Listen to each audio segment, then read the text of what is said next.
They say there is no 13th floor in the building downtown.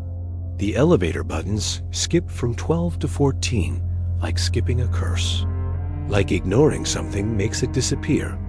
But some nights, if you press both 1 and 14 at the same time and whisper the name you haven't spoken in years, the elevator hesitates, and the doors open somewhere else, somewhere forgotten, somewhere where time doesn't run forward, somewhere she still waits, the woman from the 13th floor, not a ghost, not quite human, something in between, something made of memory, sorrow, and love that refused to vanish. Watch this video until the end, because not every floor takes you higher. Some take you back. To those who've subscribed and liked, I pray your heart finds what it's missing, even if it hides on a floor that's not supposed to exist. Comment your city.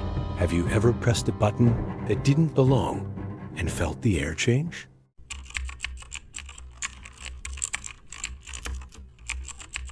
They say there's number 13th floor in the Luxor Tower. Look at the elevator buttons 12 and 14. Clean, normal, modern dot, but people forget. Buildings don't follow logic. They follow memory. And memory doesn't forget pain. He was only there to drop off blueprints. Julian, an architect, a skeptic, a man who trusted concrete and steel, not stories and shadows. He had no reason to believe the rumors until the elevator stopped between floors dot and the lights flickered. The doors opened. Not to the 12th, not to the 14th, but to something older. The hallway was dim, dustless, too quiet. The air smelled like violets and static. The number on the door read 1303. He should have walked away, but her voice was already in his head, a whisper he hadn't heard in 5 years. He stepped in. The corridor stretched longer than it should have.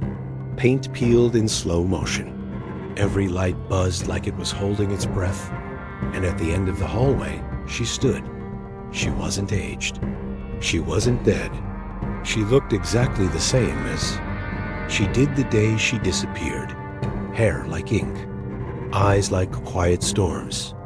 A pale dress caught in some invisible breeze.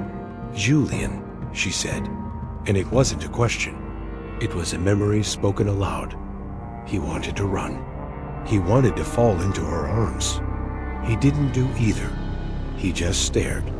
Because some things, when lost long enough, become myth. And seeing them again feels wrong and right. I never left, she said softly. I was here, where you forgot to look.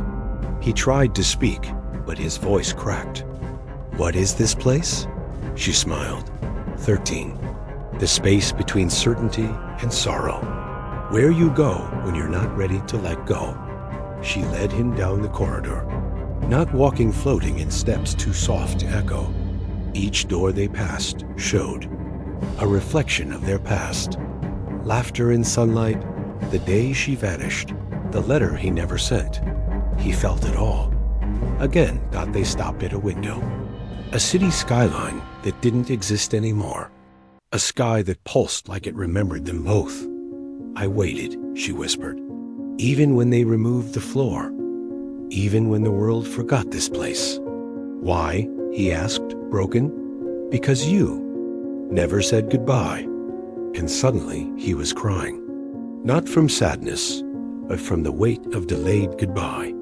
The ache of unspoken words finally spoken with silence. She held his face gently. Her hands were warm. I can't stay, she said. I'm only here when someone remembers me. The lights flickered. The hallway blurred. He held her tighter. I remember, she smiled. And then the elevator door opened behind him. The hallway was gone. The woman was gone. Only the number 13 carved faintly into the wall remained. Julian left the building, but he never took the stairs again. And every night before sleep, he whispered her name and pressed his thumb against the elevator button dot just in case. The 13th floor was waiting to be remembered again. Thank you for watching this story. Some loves are too deep for time. They wait for us where the world forgets. To all who subscribed and liked, may your heart always know where to return, even if the floor is hidden. Comment your city. Have you ever felt something between floors? Like a memory waiting with a name?